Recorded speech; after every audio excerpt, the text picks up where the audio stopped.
पिछले वीडियो में आपने देखा कि कैसे मैं गुवाहाटी से मेघालय की कैपिटल सिटी शिलोंग पहुंचा और आते ही वहां की खूबसूरत वार्ड लेक और मुझे लगता है कि भारत का सबसे बड़ा गार्डन शिलोंग गोल्फ कोर्स मैंने विजिट किया। और साथ ही साथ मैंने शेयर किया कि वहाँ की कम्युनिटी के बारे में और उनके लैंग्वेजेस और वो कम्युनिटी आज के दिन कहाँ पर मौजूद है। यहाँ पर घूमने पर ये पता चला कि यहाँ पर मैट्रिलिनियल सिस्टम चलता है और ये सिस्टम क्या है ये जानने के लिए आपको पिछला वीडियो देखना पड़ेगा। मेघालय की पार्ट 2 वीडियो में आप आगे देखेंगे कि क्यों मेघालय को बोला जाता है वेटेस्ट प्लेस ऑन अर्थ। इसके लिए वीडियो को एंड तक देखें। दोस्तों अब रात के 10 बज चुके हैं और लास्ट फुटेज में आपने देखा कि मैं आंटी के पास मोमोज खा रहा था। एक्चुअली उसके पहले मैं चला गया था लेक पे बाद मैं चला गया पार्क के बाद मैं फिर आया यहाँ की लोकल स्ट्रीट मार्केट घूमने के लिए। और ये सब चीज़ें मैंने बाय वॉक ही कवर की है क्योंकि यहाँ पर ट्रांसपोर्टेशन बहुत एक्सपेंसिव होता है। शेयर ट्रांसपोर्टेशन मिलना मतलब इम्पॉसिबल सा ही चीज़ है यहाँ पर। तो यहाँ पर यदि आप सोलो घूमना चाहते हो तो फिर यहाँ के लोग बहुत ज़्यादा हाई चार्ज करते हैं। इवन यदि मैं रैपिडो भी बुक करता हूँ ना तो मुझे 3 किलोमीटर या 5 किलोमीटर के लिए भी 150 रुपये यहाँ पर पे करने पड़ते हैं। बहुत एक्सपेंसिव है। और यहाँ पर क्या है ना 6 बजे के बाद पूरा अंधेरा हो जाता है और यहाँ पर क्रिश्चियन मेजोरिटी ज़्यादा होने के कारण यहाँ पर संडे के दिन most of the shops close होते हैं। फिर वॉक करते करते मुझे दिख गई आंटी। फिर मैंने आंटी को पूछा कि आंटी मुझे यहाँ की एक लोकल डिश ट्राई करनी है। तो उन्होंने बोला कि देखो क्रिश्चियन मेजोरिटी ज़्यादा होने के कारण यहाँ पर सब शॉप्स क्लोज होते हैं तो तुझे आज मिलना इम्पॉसिबल है, तू कल ट्राई कर सकता है। तो उन्होंने मुझे कल के घूमने के बारे में भी मुझे आइडिया दी कि तू क्या कर सकता है। हालांकि मेरे पास ये आइडिया नहीं थी, उन्होंने मुझे ये आइडिया दे दी। फिर वो मोमोज बेच रही थी। फिर मैंने सोचा कि चलो यार ले लेते, इतनी सारी मेरी मदद कर रहे हैं इसके लिए। तो मैंने फिर उनसे चिकन मोमोज ले लिया। उसके लिए मैंने पे किए 40 रुपीज़ और उसमें आई थिंक अब 5 या 6 पीसेस आते हैं। मोमोज खाने के बाद मैंने सोचा कि चलो यार कुछ तो ढंग का खाते हैं। मैंने मोमोज तो ऐसा ही टाइम पास के लिए खाया था, वैसे तो मैं वहाँ पर नहीं खाने वाला था। बट जब मैं खाने के लिए घुसा ना अंदर मार्केट में तब मुझे रियलाइज़ हुआ कि मैंने आज सुबह बहुत बड़ी गलती कर दी थी ये रूम बुक कर। तो इसका जो रिग्रेट है ना, मैं आई थिंक ये पूरे नॉर्थ ईस्ट इंडिया की जब ट्रिप में फिर से याद करूँगा ना तो इसमें ये सब बड़ा वाला वो रहेगा मुझे। मैंने जब रूम देखा बोला 300 रुपये, ठीक है भाई सिटी सेंटर में रह रहा वो 300 रुपये में मिल रहा है और क्या चाहिए। बट मैं चला गया उसके बाद रिसेप्शनिस्ट के पास पैसे देने के लिए, पैसे पे किए। फिर मुझे बाद में रियलाइज़ हुआ कि मैंने यहाँ का टॉयलेट देखा ही नहीं है। जब मुझे कंडीशन पता चली तब तो फिर मैंने आंटी को बोला कि आंटी मुझे यहाँ पर नहीं रहना है, प्लीज़ मुझे पैसे रिफंड कर दीजिए। तो उन्होंने बोला कि पैसे तो अब रिफंड नहीं होंगे भाई तुझे, या तो तू यहाँ पर रहे नहीं तो फिर तू अभी भी जा सकता है लेकिन तुझे पैसे वापस नहीं मिलेंगे। वैसे चाहे तो मैं यहाँ से 2 किलोमीटर के रेंज में मुझे एक हॉस्टल मिल रहा है, उसके लिए मुझे सिर्फ 400 रुपये ही देने हैं जैसे मैं सिक्किम या आसाम में रह रहा था वैसे ही। बट मैं ऐसा नहीं किया हूँ क्योंकि चलो यार अभी सोना ही तो है और क्या करना है। सुबह उठ के फिर टॉयलेट का जुगाड़ भाई यहाँ पर नज़दीकी एक छोटा सा मॉल है तो मेरा वहाँ पर जुगाड़ हो जाता है। आप भी वैसा ही ट्राई करना। यदि आपको कुछ प्रॉब्लम आती है तो फिर मॉल में ही जाना है, बेस्ट ऑप्शन होता है। जो मैंने गलती की है एज अ पनिशमेंट मैंने सोचा कि मैं आज खुद को पनिशमेंट दूंगा कि मैं खुद खाना नहीं खाऊंगा। भाई नो पेन नो गेन। देखो मैं जब आसाम से निकला ना, आसाम में मैं एक ऐसे इंसान के साथ टाइम स्पेंड किया था 3 दिन। उसने मुझे पहले से मैं कैसे बेटर बन सकता उसके लिए उसने मुझे बहुत वो किया था, समझाया कि तू ये कर वो कर। मैं ज़्यादा डिटेल में नहीं जाऊँगा। तो मेरा दिमाग में फिक्स था कि हाँ मैं इस चीज़ को फॉलो करूँगा। बट पता नहीं जैसे ही मैं आया मैंने एनीवेज अभी मेरे पास खाने के लिए तो ये है, मन तो नहीं हो रहा है खाने का। और मैं कल जा रहा हूँ स्कूटी रेंट करके दाउकी या डाउकी ऐसा ही कुछ तो प्रोनाउंसिएशन है वहाँ पर घूमने के लिए। यदि मुझे स्कूटी रेंट पर मेरे बजट में मिलती है तो वैसे आपको बता दो पर डे के स्कूटी रेंट के मुझे देने पड़ेंगे 600 या 700 रुपये। मैं गुवाहाटी से शिलोंग तक आया 500 रुपये में, बहुत एक्सपेंसिव है भाई। नॉर्थ ईस्ट सच में एक्सपेंसिव है, खास करके ट्रांसपोर्टेशन के मामले में। बाकी की बातें कल सुबह करते हैं, अभी तो सो लेता हूँ क्योंकि 10 ऑलरेडी बज के गए हैं और मुझे सुबह है ना आई थिंक 6 या फिर 6:30 बजे ही उठना है। जितना जल्दी में, मैंने आपको पहले भी बोला, जितना अर्ली मॉर्निंग आप नॉर्थ ईस्ट इंडिया घूमेंगे ना उतना आपके लिए बेटर है, क्योंकि यहाँ पर इवनिंग बहुत जल्दी हो जाती है। यहाँ से मैं जिस जगह पे जाने वाला हूँ सुबह घूमने के लिए, वो यहाँ से है 50 किलोमीटर दूर। जाने का 50, आने का 50। ऐसा नहीं कि रास्ता मतलब एकदम अच्छा वाला रोड नहीं, ये सब गंदे रास्ते हैं। यदि मैं वहाँ पर जाऊँगा विदाउट स्कूटी रेंट करके तो मुझे लेनी पड़ेगी एक प्राइवेट ट्रांसपोर्टेशन। उसके लिए मुझे पे करने के पड़ेंगे 3000। शेयरिंग का ऑप्शन है ही नहीं भाई। इसी के चलते मैं यहाँ पर स्कूटी रेंट कर रहा हूँ और पॉसिबल हुआ तो मैं वहाँ पर जाने के लिए ट्राई करूँगा। भाई लोग, मेरी प्रॉब्लम इधर ही सॉल्व नहीं होती है। मेन प्रॉब्लम तो भाई चार्जिंग का है। इसके लिए भाई यहाँ से टेबल को मुझे इधर रखना पड़ा और ये भी पूरा बैठता नहीं है। इसके लिए फिर बहुत सारे जुगाड़ लगाने पड़ते हैं भाई। इसलिए तो मुझे लगता है कि इस वीडियो का थंबनेल या टाइटल फिर बहुत डिफरेंट होने वाला है। एनीवेज दोस्तों, जो भी है इसके ऊपर क्या कर सकते हैं क्या नहीं कर सकते, मैं आपको मॉर्निंग में सब चीज़ें बताऊंगा। बस वीडियो को स्किप मत करना या फिर वो मत करना यार, नहीं तो फिर आपको पता नहीं चलेगा कि आपको एज अ बजट ट्रैवलर क्या करना चाहिए। गुड मॉर्निंग दोस्तों, और मैंने आज स्कूटी रेंट पर ली हुई है और अभी मैं स्कूटी लेके जा रहा हूँ दावकी के लिए। अभी तक स्कूटी मिली नहीं है, वो बंदा मुझे मिलने आ रहा है। तो अभी इस घटिया रूम को छोड़ते हैं और जाने से पहले इस घटिया रूम को भी दिखा दूंगा। तो चलो जाते फटाफट, क्योंकि आगे भी बहुत सारे डेस्टिनेशंस कवर करने हैं और मैं चाहता हूँ कि नॉर्थ ईस्ट फटाफट खत्म करके यहाँ से निकल जाऊँ। शिलोंग से जाने वाला तो गुवाहाटी, गुवाहाटी से फिर मैं जाने वाला था नागालैंड के लिए। अरुणाचल प्रदेश मेरे प्लान में था ही नहीं, क्योंकि नॉर्थ ईस्ट ऑलरेडी ही बहुत एक्सपेंसिव में है। तो उसके चलते लेट्स सी क्या होता है। तो अभी तो पहले फटाफट यहाँ से निकल दे और फिर बाहर जाके आपसे बात करता हूँ। यही है दोस्तों घटिया सी रूम। वैसे देखा जाए तो सोने के लिए कुछ नहीं है, लेकिन जो यहाँ पर जो माहौल है ना, ऐसा लग रहा है कि मैं लेबर लोगों के साथ रह रहा हूँ। ये रही रूम और यहाँ पर सब लेबर लोग ही रहते। टॉयलेट की एक बार कंडीशन दिखा देता हूँ। यदि आप लोग खाना खा रहे तो वीडियो को पॉज करना।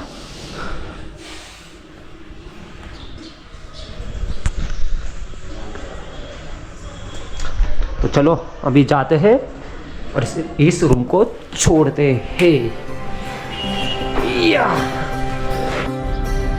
भाई एक लंबा हो गया।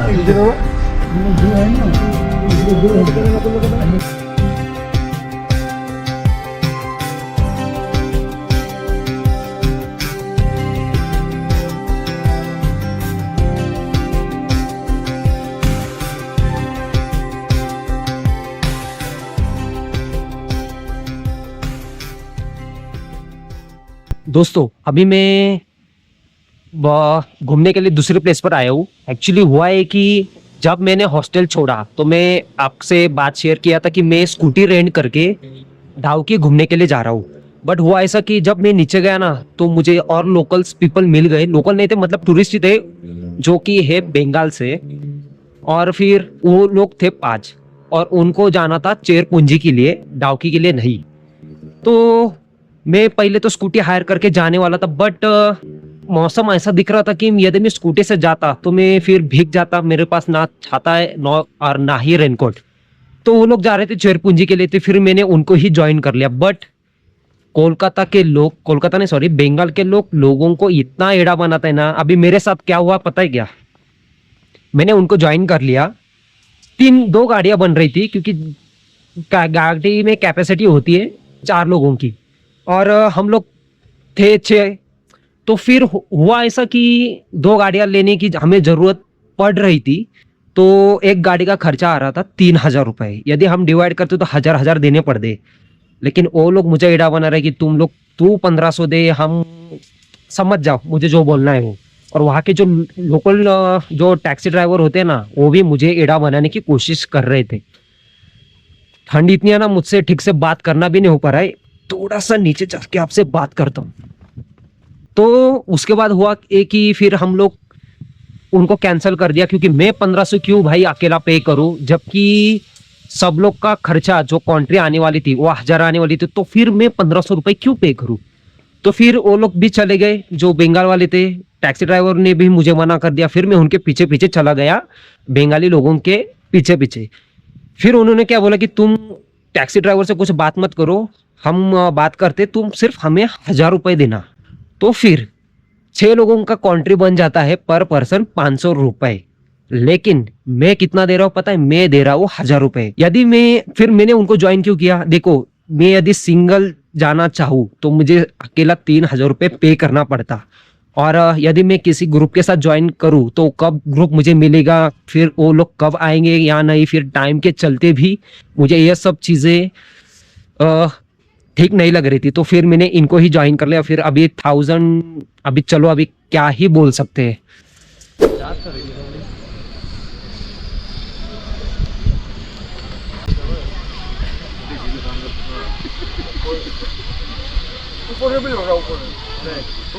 यहाँ पर ना ऐसे ऐसे चीज़ें हैं ना देखने के लिए मेघालय में, बाप रे।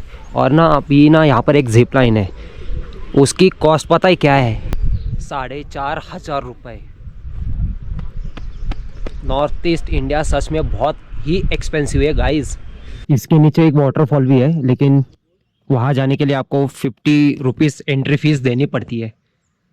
चलो अभी तो वो वाला मौसम है नहीं कि वाटरफॉल देख सकते हैं प्रॉपरली। जाते हैं और दूसरी लोकेशन के लिए निकलते हैं। अगेन फिर से एक बार कॉफ़ी। ढंग का कुछ खा नहीं पा रहा हूँ, लेकिन मैं कॉफ़ी लवर होने के चलते, और ढंग का क्या मिलता है, मतलब मिलता है बट, और कान देखो क्या हो गया है। 30 रुपए की कॉफ़ी और 50 रुपए का घाटा। ठीक ठाक ही है। मस्त धूप निकली हुई है और मुझे लग रहा था कि यहाँ पर बारिश हो सकती है, तो उसके चलते मैंने स्कूटी रेंट करना ही छोड़ दिया था। और इस गाड़ी से मैं जा रहा हूँ, मतलब घूम ही रहा हूँ। और मैं अकेले नहीं घूम रहा हूँ, मेरे साथ जो बोला था ना मैंने आपको कि मेरे साथ जो बंगाली 5 लोग हैं, वो फादर की एज के। यदि आप लोगों को ज़्यादा पैसा लेना था तो मुझसे 100 या 200 रुपये ज़्यादा ले लेते। आपने तो सीधा मेरे से डबल रुपये ज़्यादा ले लिए। उन लोग का कॉन्ट्री बन रहा है 500 रुपये और मेरा बन रहा है 1000 रुपये। आप लोगों को यदि ऐसे चीज़ों में नहीं फंसना है ना, तो ये वीडियो को एंड तक देखो। मैं आपको बताऊंगा कि आपको एग्जैक्टली करना क्या है, क्योंकि मैं पहले पूरा घूम लेता हूँ, फिर जो एक्सपीरियंस मैं लेता हूँ, फिर उससे मैं जो सीख रहा हूँ वो फिर मैं आपसे शेयर करूँगा, ताकि आपको भी आइडिया आ जाए। आप मेरे से 2 गुना 3 गुना जितना बेटर हो सके उतनी बेटर आप ट्रिप कंप्लीट कर सको। तो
दोस्तों, मैं आसमान में नहीं हूँ, मैं धरती पर ही हूँ। बट मेघालय ऐसी जगह है जहाँ पर बादल लिटरली जमीन पर टच होते हैं। जो आप जो देख रहे हो ना, अभी मेरे आसपास बादल ही बादल है।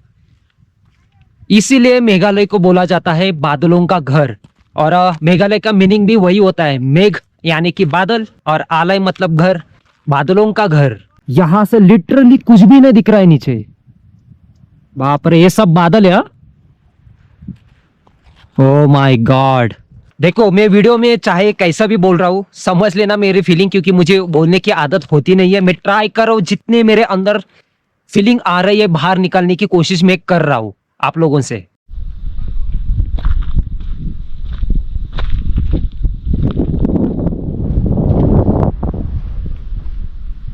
जगह देखो यार, और अभी समर का सीजन है, फिर भी यहाँ का माहौल देखो, क्या मस्त नज़ारा है।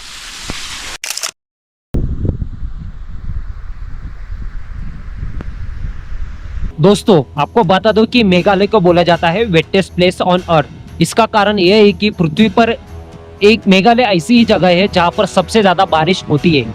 और मेघालय में ऐसे सिर्फ दो ही प्लेसेस है, एक है चेरापूंजी और दूसरी है मौसिनराम करके।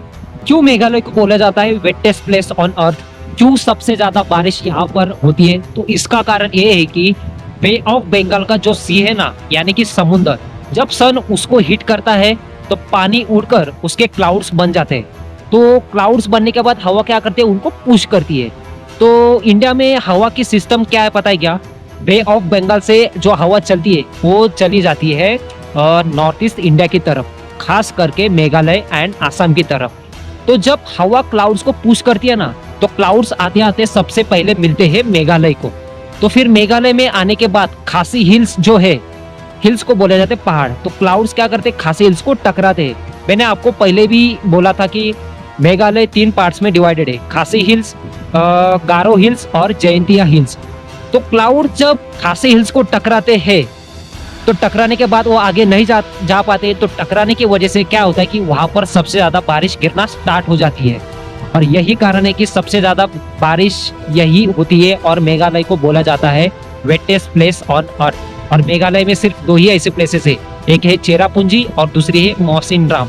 यदि मैं इसको सही से प्रोनाउंस कर रहा हूँ तो ऐसे पकड़ना, तो कैमरा से लिए हाँ कैसे करते हैं फिर चालू रखा है मैंने, ऊपर ले थोड़ा, हाँ।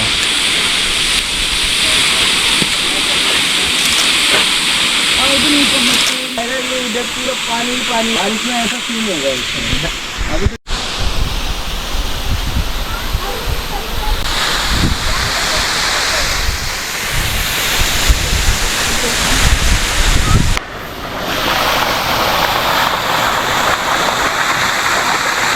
यदि आप लोग इस झरने का पानी पीना चाहते हो ना, तो मत पीना भाई। नेचर का नेचर सही है, बट ह्यूमन का नेचर ठीक नहीं रहता, तो इसी के चलते ये सब चीजें अवॉइड करो। यहाँ पर यदि फॉल्स देखना है तो थोड़ी हाइकिंग करनी पड़ेगी।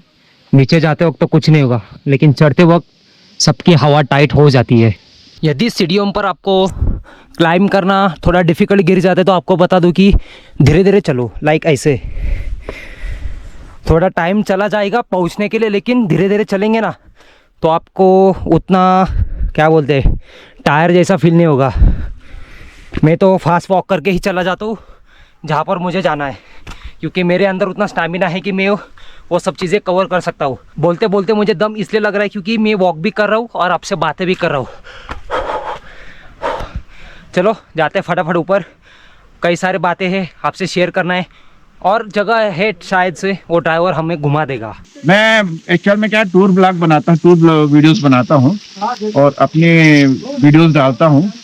मेरा अपना टारगेट है कि मैं 31,000 किलोमीटर का सफर पूरा करूंगा, बट 151 दिन का मैंने सोचा था।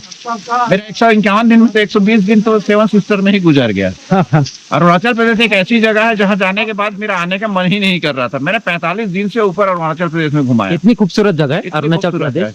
अरुणाचल प्रदेश में अनिनी नहीं गए तो क्या गए, मेचुका नहीं गए तो क्या गए, किबितू, काहो, ओके, ये सारे चीज हैं देखने के लायक।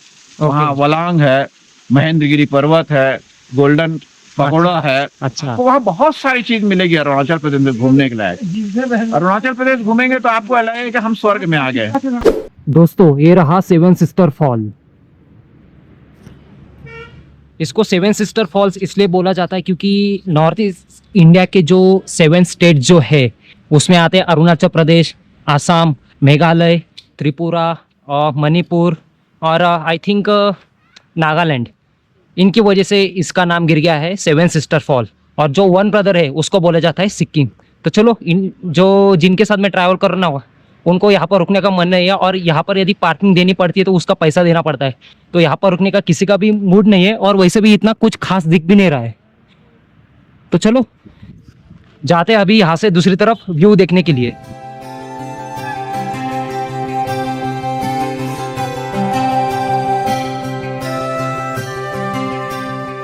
मैं अभी जिस फॉल्स के यहाँ पर जिन अंकल को मिला था ना, वो एक्चुअली इंडिया टूर कर रहे हैं।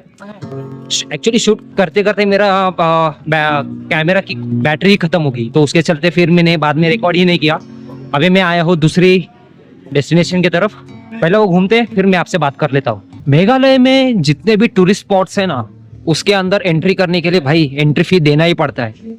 मिनिमम है 20 और मैक्सिमम 30 या 50 हो ही जाता है। अभी मैं जिस केव में आया हूँ ना, वहाँ पर भी 30 रुपीज पे करना ही पड़ा है। सिर्फ केव की तरफ ही नहीं, जितने भी टूरिस्ट प्लेसेस है वहाँ पर हमें एंट्री फी देनी ही पड़ती है। ये शुरू हो जाती है गुफा।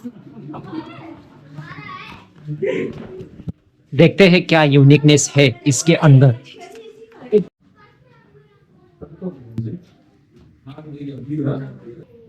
ये थोड़ा संभाल के उतरना। गुफा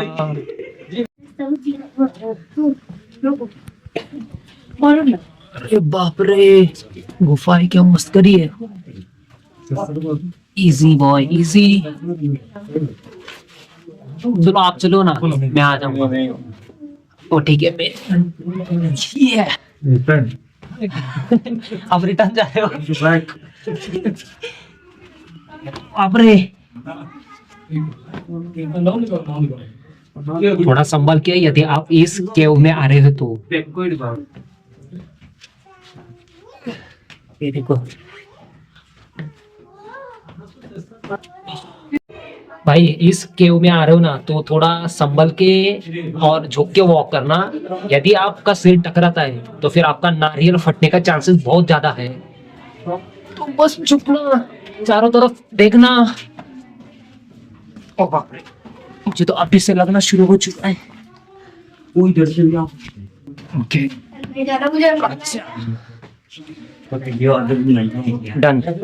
आपको बता दूं कि अपने पूर्वज भी ऐसे ही गुफाओं में रहा करते थे।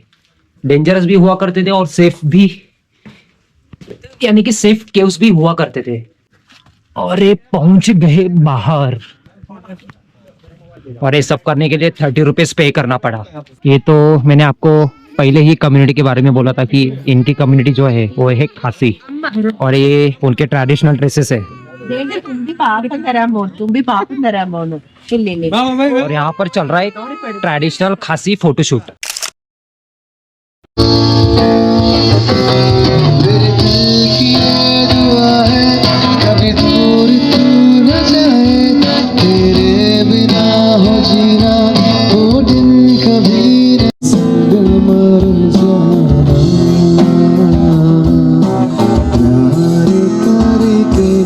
और केव के बाहर ही सुविनर शॉप शुरू हो जाते हैं। तो चलो देखते हैं। मैंने ऑलरेडी शिलोंग से ही फ्रिज बैंडेड ले लिया था, लेकिन यहाँ पर देखते हैं इसकी कीमत कितनी होती है। मैंने शिलोंग से आई थिंक 60 रुपीज का लिया रहेगा, 60-70 समथिंग कुछ। तो देखते हैं यहाँ पर कितने का मिलता है, और कुछ यूनिक लगा तो फिर दूसरा कुछ और भी लेंगे। यहाँ पर फ्रिज मैग्नेट है ना 100 रुपीज के मिल रहे हैं। इसके बारे में मैं थोड़ा आगे बाहर जाने के बाद बात कर लेता हूँ। सुविनर्स तो मस्त मस्त है यार। मुझे ना यहाँ से कुछ किचन वगैरह लेने का मन तो हो रहा था, पर यहाँ पर सब चीजें टूरिस्टिक प्लेस होने के चलते ना यहाँ पर प्राइस बहुत एक्सपेंसिव। जो फ्रिज मैग्नेट में 60-70 में लिया, यहाँ पर 100 रुपीज में मिल रहा है। यदि मैं 2 लेता हूँ तो 80 में ही 1 मिलेगा। उससे मुझे ये सस्ता मुझे नहीं लगता कि कोई कुछ लेने का। और यदि मुझे किचन लेना है तो फिर मैं ऑनलाइन ही प्रेफर करूंगा फिलहाल के लिए। तो क्योंकि अंदर तो इतना मजा नहीं आया, लेकिन चाहे मैं कितना भी कंजूस गिरी क्यों ना करूं, लेकिन कॉफी की आदत मैं नहीं छोड़ूंगा। लेकिन सच बताऊं तो कॉफी मस्त है, लेकिन उसके लिए मैंने पे किया 40 रुपीज। थोड़ा मैं अभी यहाँ से देखूंगा कहाँ जाने वाला हूँ। एक बार फ्री होता तो फिर मैं आपसे ढेर सारी बातें शेयर करता हूँ।